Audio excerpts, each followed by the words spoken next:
Assalamualaikum warahmatullahi wabarakatuh.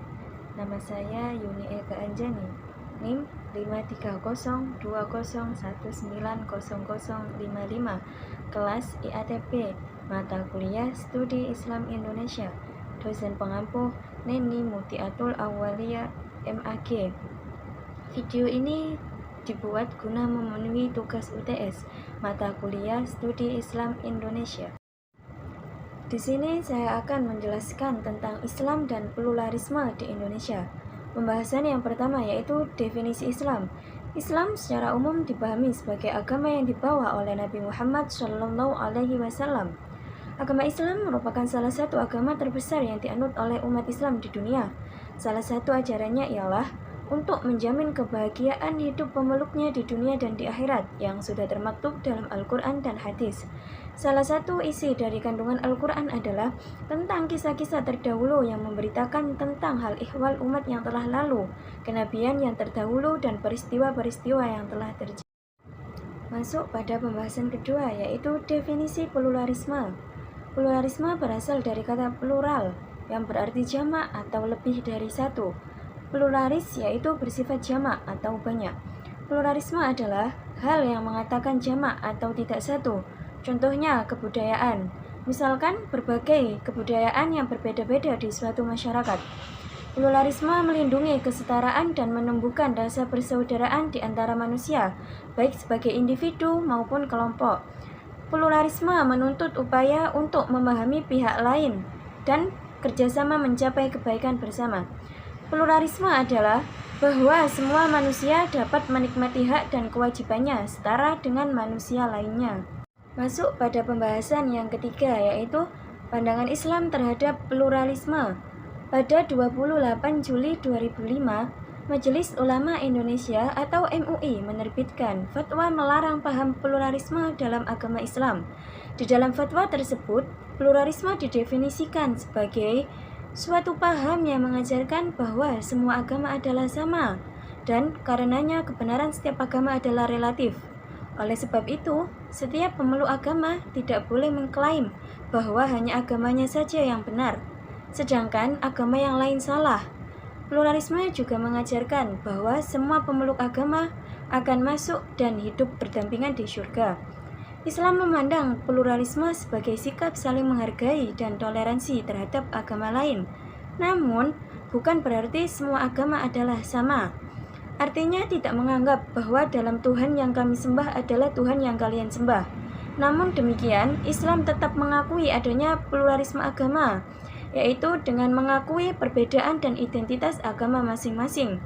Di sini pluralisme diorientasikan untuk menghilangkan konflik perbedaan dan identitas agama-agama yang ada. Selanjutnya, yaitu pembahasan yang keempat, pluralisme di Indonesia. Negara Kesatuan Republik Indonesia mempunyai ribuan pulau yang terbentang dari Sabang sampai Merauke. Total wilayah negara Indonesia sendiri memiliki luas perairan yang lebih besar daripada luas daratannya, sehingga negara Indonesia dikenal sebagai negara maritim di dunia.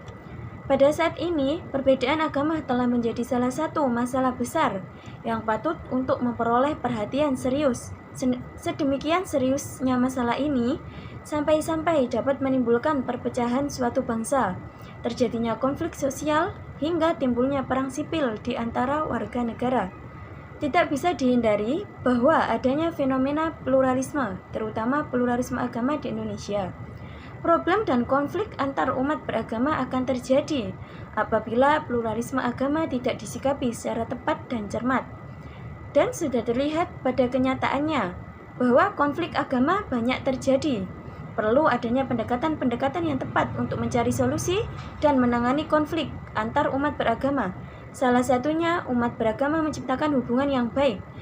Pluralisme itu sendiri lahir dari kesadaran dan kesediaan menerima perbedaan.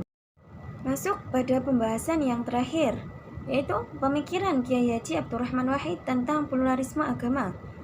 Abdurrahman Wahid merupakan tokoh intelektual Muslim Indonesia yang secara giat menyuarakan seruan hidup berdampingan secara damai dalam sosial umat beragama di Indonesia.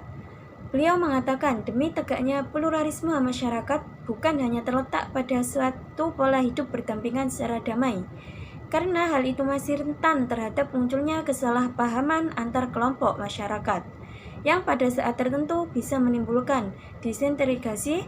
Namun harus ada penghargaan yang tinggi terhadap pluralisme itu, yaitu adanya kesadaran untuk saling mengenal dan berdialog. Pluralisme agama yang telah diperjuangkan oleh Kiai Haji Abdurrahman Wahid atau Gus Dur ternyata penting untuk diketahui, terutama pluralisme dengan agama lain, karena setiap agama memiliki nilai dan kepercayaan tersendiri, yang dimana semua kegiatannya memiliki keunikan tersendiri. Toleransi terhadap berbagai agama perlu ditumbuh kembangkan, terutama di Indonesia yang merupakan negara multikultural. Berbeda keyakinan bukan berarti manusia harus bermusuhan.